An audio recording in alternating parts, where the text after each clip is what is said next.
Ano yun? Star Wars. Shing! Shing!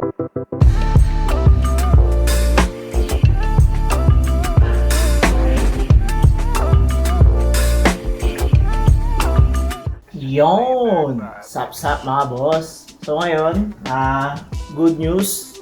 Dahil tayo ay napaplano pa lang na mag-open ng online pet aquatic store. So nagbabalak pa lang. Kaya yan, bumili na ako ng mga... So yung mga boss no, hindi pa kami talaga nagsisimulang magtinda sa online aquatic pet store namin. Pero nag-PM na kagad yung isa kong ka-work. Shoutout kay Boss Eric. So yun So nakikita niya yung mga video ko about sa fish keeping gano'n. Tapos nag-PM siya sa akin na yung gusto niya mag-alaga ng isda para sa anak niyang babae. Kasi itong picture na to, yan, ilagay ko dyan. Nakaano lang yung laruan na aquarium, yung anak niya. So ngayon, eto. So yun, nag-recommend ako, kasi pala sila, hindi pa talaga sila nag-iisda. So ayun, bago pa na sila sa fish keeping world. So yun. So nag-recommend ako ng kung ano yung okay na size. So ito, ayan, 15 gallon tank. Para sa akin, kahit nga 10 gallon tank okay na yun. Pero ito, ang na-recommend ko sa kanya is 10, 15, or 20. Tapos, ayun, ang napili niya is 15. Na marami na rin naman na malalagay ng mga isda doon. Tapos mamaya, pakita ko sa inyo kung ano yung mga isda na ibebenta natin sa kanya. Which is hindi na talaga benta So mamaya explain ko. Pero ito. Tapos ayun set up natin yung order niya. Tapos isa-isahin natin yung mga mga order niya. Yung mga item. Kung ano yung purpose ng ganon. So yun. Tara, samahan niyo mga boss. So yun. So ano ba ang mga kailangan? Siyempre unang mga boss, ito. Tara. Ay. Yan. 15 gallon tank. Siya. Mahalaga may styrofoam lagi sa ilalim. Lahat naman meron. Pero mahalaga yun kasi pag walang styrofoam sa ilalim, walang sasalo ng pressure nung bigat. Kaya hindi siya pwede rekta ko yan sa tiles. Hindi pwede yun. So yun. Nung mga kasama sa package niya na nirecommend ko na ito yung mga para sa akin yung mga must have. Kasi meron mga optional Pero ito para sa akin based sa experience ko, yung mga must have kung papasok kayo sa fish keeping, sa pag-aalaga ng mga isda. So yun. Ito yung mga must have. Una, fish net. Ito talaga. Isda. Ililipat nyo. Kunyari, gusto nyo linisin niya. Siyempre, di nyo naman kakamayin niya. Ganun, mahirap ulit yung mga isda. Tapos kunyari, may namatay na isda. Siyempre, gagawin nyo na yan. O kaya, may mga dumi. Pwede rin ito pang ng dumi. Ganun. O kaya, kunyari, naisipan na bumili ng bagong aquarium. So, dalawa na yung aquarium. Tapos, gusto maglipat ng isda. Ito talaga kailangan mga boss. Hindi to mawawala. Dapat lagi kayo may ganito. Alright. Tapos, ito. Siphon. So yan Ganito siya Ayan. Kita nyo yung batang yan. Yung paggamit ng siphon. So ganyan siya ginagamit. Pipidutin nyo itong blue. Yun yung vacuum niya. So, higupin niyo yung tubig doon papunta dun sa balde. So, ito yung mga ginagamit ng mga fish keeper, yung mga nag-aalaga ng isda. Para sa to, water change. Kasi dapat at least once a week nag-water change kayo para lagi malinis yung yung tubig. Para lagi maganda yung quality ng tubig ng mga isda. Pero hindi niyo ubusin yung tubig Dapat ang babawas niyo lang mga 20 to 30%. Tapos, sagad na yung 50% Kunyari, mga 2 weeks na or 1 month. Yung basta huwag lalagpas na 50% para hindi ma-watershock yung mga isda. Kasi pag na-watershock sila, mataas chance na mamatay sila. Adededo. So, hindi natin papayagan yun, Mga natin ang ating mga isda. So ito, saipong. Next, ito. Set siya, set. Ito. At ito. And galaran. Yan. So, meron tayong konting demo dito, no? So ito, sponge filter. So, buksan natin, no? Ano nga ba ang itsura ng sponge filter? Ito yung picture niya, pero yung itsura niya talaga is, ito yung laman niya. Yung, ito, sponge filter, tapos may tubo. So, try natin, pakita natin yung ano setup. Ito sa akin to, extra lang. So, ang ano niya is ito. Pasok mo siya dyan. Ito, yan. Ano kung na-explain ko na nito sa ibang video eh, pero yan siya, ganyan. Tapos, dito sa kabilang dulo is yung air pump. Buksan natin ha. Boss Eric, bubuksan natin para malaman mong gumagana. Para sure ball na ano na gumagana yung ano, mga item, no? No damage kasi nakakaya naman pag may damage yung item. So ayun, no. So ito, air pump. Yun, no, may ganito pa. QC pass. Nakapasa daw sa ano, quality test. So ito, dito naman siya sa kabilang dulo. Yan, pasok na. So yan siya. Maikli lang, no, pero ano talaga, dapat mahaba. Tapos pala, ang pwestuhan ng mga ano, ng mga air pump is, kunyari, ito yung aquarium nyo, dapat nasa taas siya. Parang ganito. Yan. Dapat nasa taas siya na part. Kaya kahit dito. Yun. Recommended yun ha. Kasi pag nasa baba, so kunyari ito, nandito yung sponge filter. Tapos nasa baba siya. Tapos pagka ganun kasi, ang ano nun, yung baka yung tubig mag-overflow dito, pumunta sa ano, air pump. So yun. So iwasan natin yun. Pero ako dahil pasaway ako, ganun yung ginagawa ko. Hindi pa naman nangyayari na ano, na may nag-overflow dito na punta sa air pump. Pero sana wag naman. Pero ako kasi, ayoko magpako sa ano sa dingding ko. Pero yung recommended talaga, sa taas talaga. So huwag niyong gagawin. So yun. So yun pala mga boss, no? Demo natin. Pero ano, hindi ko ito ilulubog. Kasi mababasa. Pero sure naman ako na ano, na gumagana to. No?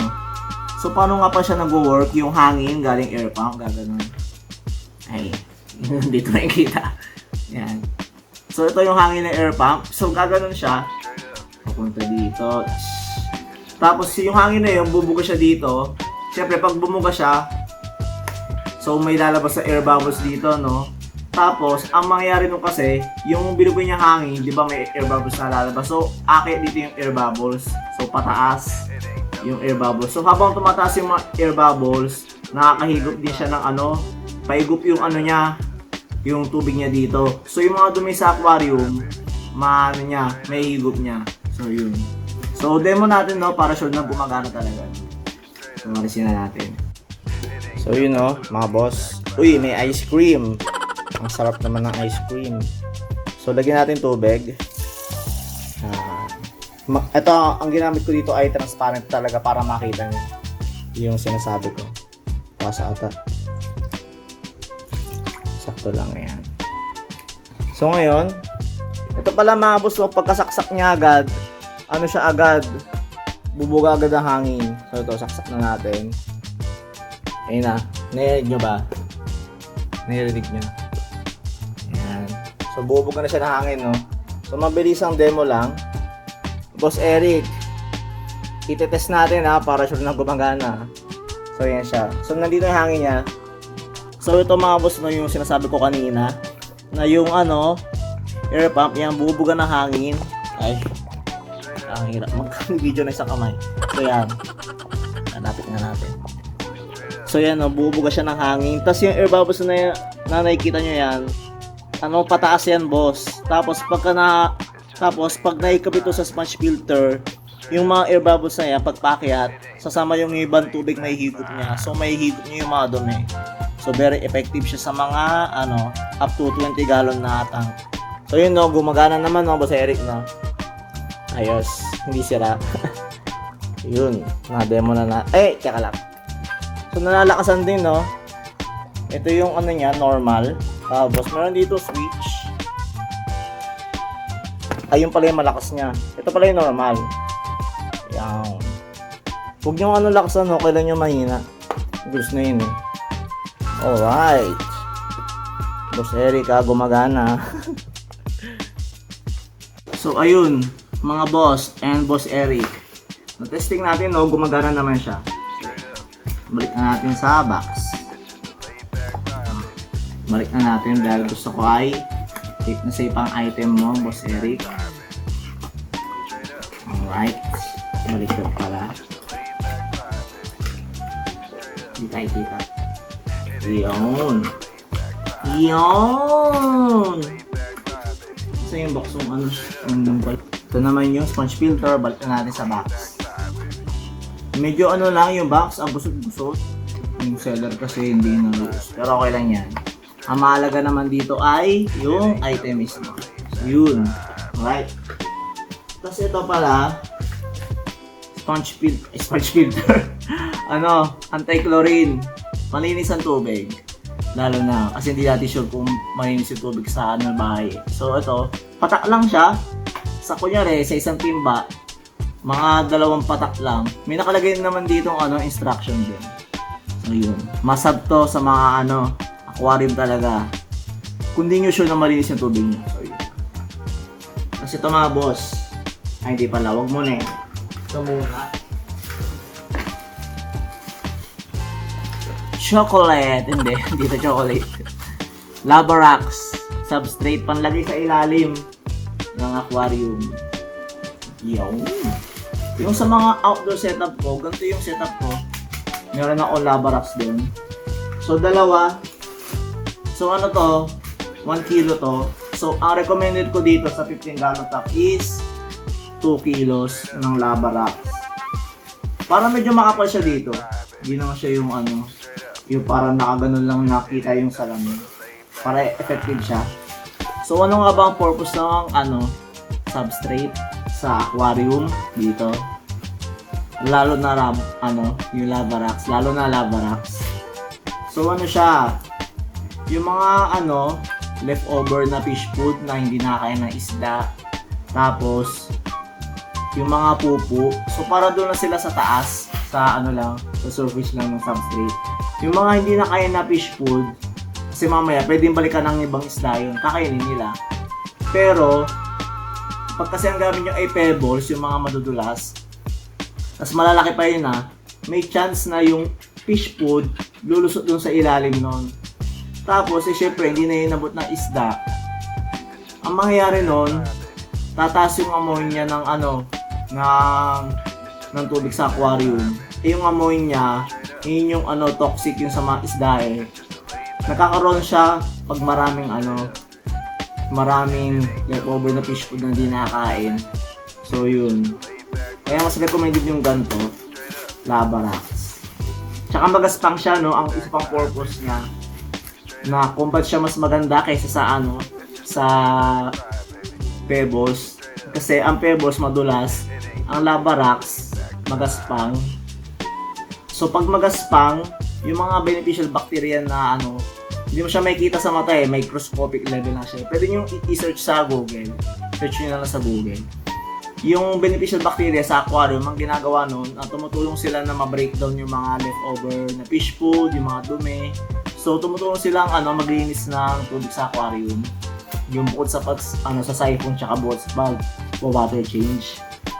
So yung mga beneficial bacteria na yon, titira sila sa mga gaspang na surface. Tulad nung dito sa sponge filter, titira sila dito.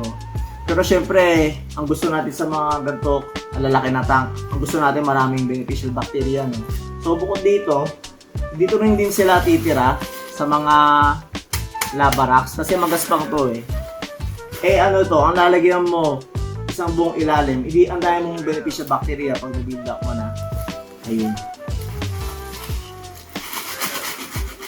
Lavarax. Ganyan. Hindi sa ilalim naman. Kasi ito ng panghuli. Ang ilaw. Yan. Ito, sa last video, na-demo ko na to eh. Pero, para talaga sure ball, Boss Eric, demo natin. Para talagang ano, walang halong duda.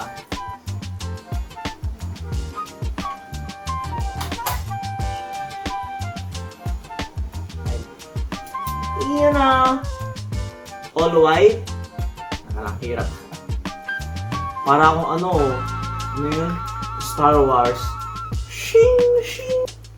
So, ito all white. Tapos, yan. Red, green, blue, RGB. Hindi makita sa camera eh, pero RGB siya. Ayan. Yung. Zoom ko na lang. Yung. Tapos, all colors. Yung. Ganda. Solid. Alright. Para baka tayo may makita sa atin dito. So ito pala mga boss. Balik natin sa boss. So itong ilaw na to mga boss, hindi naman to masab no, sa aquarium no. Ito ay recommended ko lang no. Bakit hindi siya masab? Kasi yung aquarium is pwede naman siya mailawan ng mga ano, yung kunyari yan, yung mga ilaw sa sala, sa bahay. Tapos pwede nyo rin siya ipesto sa umaga malapit sa bintana, naaarawan. So meron namang source of light, tapos sa gabi naman ay talaga naman dapat nagagabi yung yung surroundings ng tawag dito ng mga isda. Kasi syempre nagpapahinga rin yung mga yan. Pero ito, kaya ko na-recommend is meron siyang na babae no, tapos yun talaga yung yung mag-enjoy sa aquarium. Tapos kunyari sa gabi no, gusto makita doon no, ito talaga, ilaw talaga nagpapaganda sa aquarium. So ayun. So recommended ko talaga to. Sa mga setup ko dyan na 20 gallon tank na dalawa, yun, apareso may ilaw. Mamaya pakita ko. So yun. So yun no. Yeah. So ayun mga boss no. Natapos na tayo mag-setup ng ng kanyang aquarium setup. So ulit yung setup board. So yun no. So by Thursday, pipick upin niya to. So itong video na to, ito ay recorded ng Wednesday. So, hindi ko pa alam kung kailan to ma-upload no. Kasi may mga unang video pa na padating. So, pero yun. So yun mga boss no. So bukod dun sa natin, yung setup natin kay Boss Eric. Yun yan.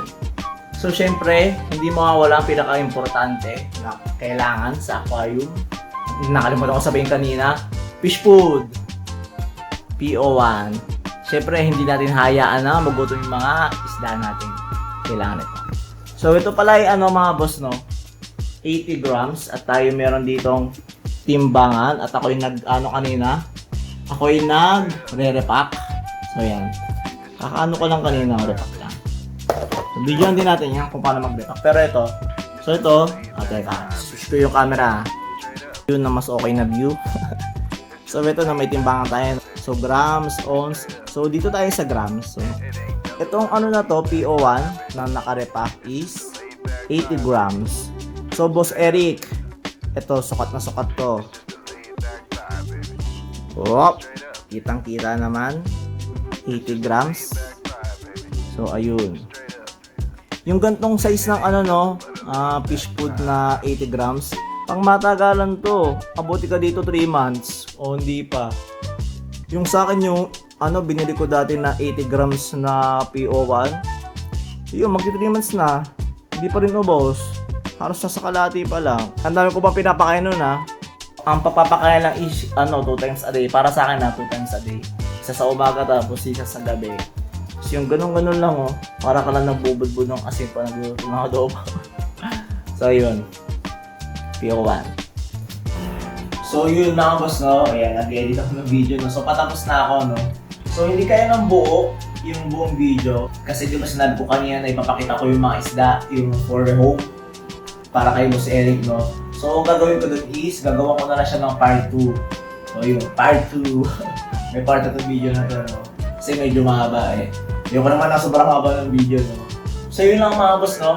Sana nag-enjoy kayo sa video na to no. And subscribe na rin kayo dito sa ating YouTube channel. Follow na rin kayo sa TikTok, Instagram at Facebook no. Salamat sa mga nanonood sa ating video, no? Marami pa tayong padating na video, no? So yun lang mga boss. Ayos. Shoutout kay Archie Montesir na ang daming comments sa ating mga video, no? Thank you, boss, no? Nagtanong siya, no, kung saan nakakabili ng Anubias. So, yung bilikin natin yung link, no? Tsaka nag-request siya na kung paano mag-bid ng Tetra. So, soon gagawin natin yun. Shoutout kay Gerald Tesoro. Yun, boss. Yun. Thank you. Shoutout kay Owen Baran. Tama yan, boss, no? Nakaka-inspire talaga na mag-alaga ng gapi. Kaya, boss, mag-alaga ka na rin ng gapi kung wala pa. Magparami ka ng gapi din yan, boss. Thank you, boss. Thank you. Kay CB Gapi Vlog. Thank you, boss, no? Sa laging pagsubaybay sa ating mga video, no? Tsaka, ano na rin kayo? Subscribe na rin kayo kay CB Gapi Vlog, no? Maganda rin yung mga video niya, no? Tukol din sa gapi. Thank you, boss. Shoutout kay Boss John Rich. Yun, raise hands. Ito nga pala si Boss John Rich, no? Punta siya dito sa atin, no? Bumili siya ng Tuxedo Koy Gapi na trayo, no? So yun, naano ko din yun, gagawin din natin yun na content. Abangan nyo mga boss, no? Thank you, Boss John Rich, sa pagbili ng Tuxedo Koy Gapi. Thank you. Kay Filemon Malate, na nagtanong kung anong magandang alagaan na pang beginner na isda, no? So ito, nasagot ko lang siya sa comment, no? Ang nasabi ko ay molly tsaka platy. Pero gawan din natin ng video yun, no? Kung ano yung mga fish na na magandang alagaan for beginners, no? At kay Boss John Jericho Kapal, ang aga daw, bossy. Tama yan, bossy. Maaga dapat tayo ng isda. Thank you, boss. Thank you. At kay Boss Inigo Richmond de los Santos, na nagtanong kung saan ako sa Cavite. Sa Carmona po ako, boss. Thank you. At sa ating mga subscriber dyan at new subscribers, thank you, mga boss.